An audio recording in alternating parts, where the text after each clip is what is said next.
All right, so are you considering a move to the San Francisco Bay Area?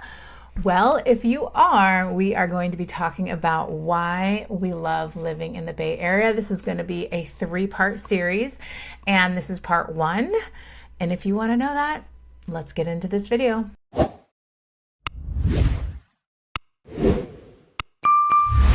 Welcome back to the channel, or if you do not know me, my name is Rachel Capel, and I'm helping you learn all about the San Francisco Bay Area, living here, having fun, playing, and relocating.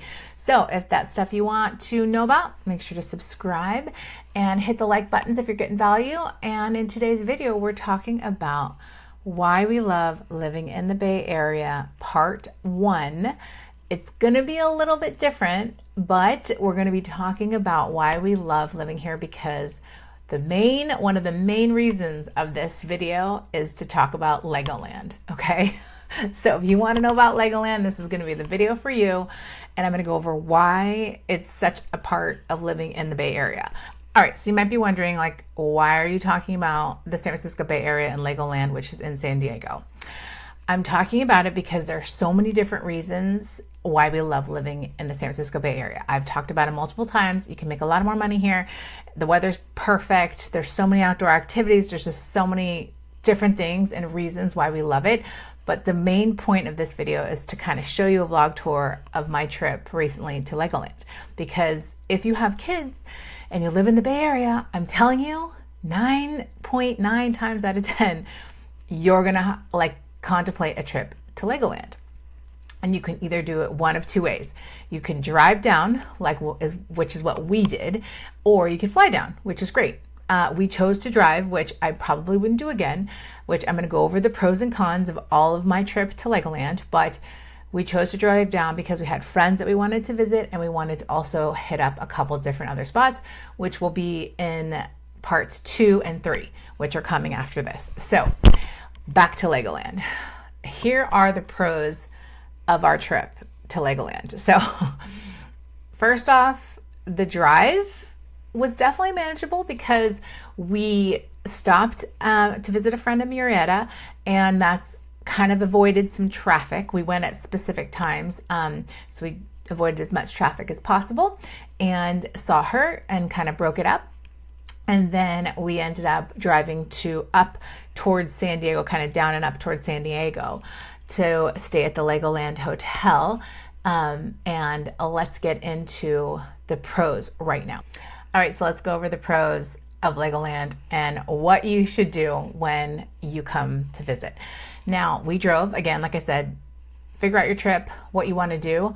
And I don't think flying would be a bad idea unless you have friends around. So fly, and then I would just go straight into Legoland area, whatever that would be, and then take an Uber or whatever. And I would definitely stay at the Legoland Hotel because it was freaking awesome. And my son, as you can see from the videos that will play in the back, had a blast. And it was awesome. We got there kind of late, but we were able to partake in various activities. Like they have a dancing party at 8 or 9. They have a whole itinerary of things that the kids can do. So it's super, super fun for them all the way up until 9 p.m., which is obviously nighttime for the kids. So at least, or at the latest. So definitely stay at the Legoland Hotel. You have the added bonus of getting breakfast in the morning. Before you land, I would definitely reserve a spot for breakfast. Make it before the park opens because you get access to the park. And what was so cool I get early access, I think, or you can at least walk right on as soon as it opens, which is so nice. And you can take pictures at the Legoland sign, which was so cool. And there was nobody there. We did that right before breakfast, before breakfast bar even opened. The breakfast is okay to me. Nothing amazing, but just know it's there and it's available, which is nice. And then you head into the park. We went on a Thursday in April, and I tell you, best time to go. I mean, the one thing that we missed out on is the water park, but unless you're a really big water park fan and you want a ton of people there all over sprawling, I didn't really care for the water park, so we didn't worry about that, and it was closed in April. But we literally did not have a line longer than maybe 10 minutes. I don't even think 10 minutes, 5 minutes.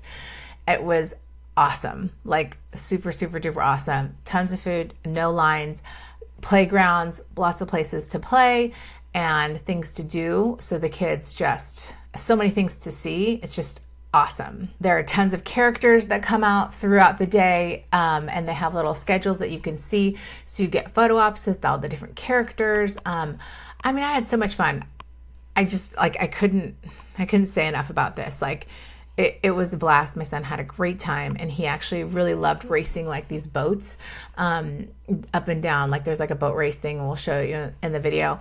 That was like one of the by far the coolest things for him. We actually didn't even get to see all the Lego creations because we were kind of going on different rides, and we kind of realized he liked shopping, which was kind of odd.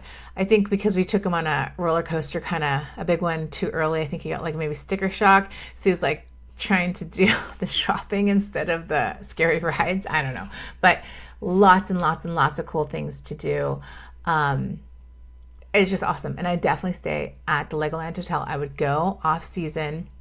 We pulled him out of school and did it on Thursday. So totally no lines at all. So fun. Great for kids. Probably, I would say maybe 10 and under. I think 6 to 8 is probably the prime age that you would definitely have kids love doing it. And maybe you do like, I would either get to the hotel where you have like a half day, like maybe get there at like noon or 1 or 4, whenever they check in, so you can exercise all of those fun things to do with the kids, go to the park the next day and then leave. I don't think you really need 2 days in the park, but maybe if you wanted to do 2 days and then spend day and a night at the hotel. But if you only did 1 day, I would definitely do maybe 2 nights at the hotel, so you can enjoy and like have kind of soak in the hotel. It was just so fun. We got the Ninjago room, which was so cool, but there are all kinds of different rooms for every kind of kiddo. So definitely recommend at the Legoland Hotel. And then if you wanted the buffet kind of dinner at night, we didn't do it. I didn't really think it was worth $30. And right around the corner, if you have a car or you can take an Uber, there's like a whole mall with like a ton of great food. We actually had poke or sushi meal, I think, that was really good. Yeah, because I just thought the buffet food wasn't really for me. I'm not a big buffet fan, but it's up to you. It might be easier for you and the kids, but I do know it's like $30 a person at the Legoland Hotel for dinner, but breakfast is included. So I would definitely do the breakfast. Don't skip on that, because then it's like wasting, and it's easy. It's right there at the park and you can like take pictures. It's really cool. So those were all the pros. Now let's get into things to think about that are the cons of Legoland. All right, so let's get into the cons of Legoland. There's not a lot. I have to be frank and honest. Like, I really liked Legoland. I thought it was a very cool spot, especially for little boys. I think that or any kids that love Legos, they will definitely love this. It was kind of different than the other parks. I don't know, I just kind of vibe with Legoland. I liked it. So the only con I would say for Legoland is that your kids kind of have to be the right age. So you can definitely do littles. It's fine. You just have to deal. There's not a lot for them to do. So you're gonna be like walking around with them, shopping around, whatever. If they like roller coasters, I would try like Six Flags first and kind of see. We did a big parenting foul and put my little guy on the biggest, it was the biggest roller coaster in the entire park. We totally screwed up, total parent fail. It had a really big dip, and it even kind of caught me by surprise, and it was instant tears. And then it went on to last for a little bit longer, and he like was kind of shook from it. So we kind of couldn't go on any rides for a while, and he was really timid with the rides. So he would only go on the rides that were like boat rides, which they're pretty cool too. They're just really tame. So we kind of concluded that Disneyland is going to be out for a little bit.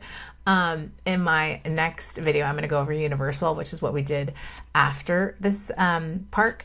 So I think the only thing really to note is like, just make sure your kids can handle the rides. There's not that many big ones, but like maybe take them to a carnival or something first. Just make sure they could do it. And if they can, if they like them, you're going to be like stoked, because there's like a ride, pretty much like a ride, playground. There's like all kinds of activity. And then if you go in the summer, you've got the swimming kind of water park. So it's even more fun. But yeah, it was kind of a con. My kiddo was like kind of gun shy with with the ride. So he kept wanting to shop, which was kind of a pain in the butt, but it was good because he was really looking for what he wanted. I think he was trying to dodge the rides and stuff, but something to note. And there's so many cool little shopping opportunities in Legoland. I just think they have cool stuff because I like Legos and I think it's cool. I like the little like mini figs, I guess they call them. And it's fun seeing the different Lego characters. So yeah, there's not really many cons, but maybe a con would be the dinner is expensive, $30 per person. I don't know how good it is. Maybe it's like super good and worth it, but that can add up if you have a lot of people. So, but it all adds up. So, I mean, it just depends on what you like. And then the other con would be driving. I definitely am kind of like one and doneing it. I don't know if I need to go back to Legoland, but if I do, I'm definitely flying. And then I'm going to get a rental car and like visit our friends because we have a handful of friends that live down there. I'm definitely not doing that drive again. It was rough. Going down was hard. Coming back was like kind of even harder because there was like a lot of traffic coming back on a Sunday. I don't know what was going on, but going down, it was just long and we took the 5. So that would be a con, but there you have it. It's a reason why we love living in the San Francisco Bay Area. You get to have these parks all within driving distance and they're freaking awesome. And if you're a kid, you got to go to all of them because it's just what you do. It's what you do. It is what it is. It really wasn't that expensive. I mean, we only had 3 people, but if you had a big family, it could add up, but totally worth it, in my opinion. So kids had a blast, and Legoland Hotel is the way to go. All right, so have I convinced you to move to the San Francisco Bay Area so you can go to Legoland and visit Legoland? Well, I hope I did, because it is awesome here, and going to Legoland, you will love it. I promise. I promise, promise, promise you will love it. It's awesome. How could you not love it? And how could you not love the weather here? So definitely reach out if you have questions. If you want to know more about living in the San Francisco Bay Area, click the link down below to subscribe and reach out to us if you have questions. We absolutely love helping clients relocate to the area and teach you guys about living in the San Francisco Bay Area and why we love it so much. And until the next video, thanks for watching, and we'll see you later, guys. Bye.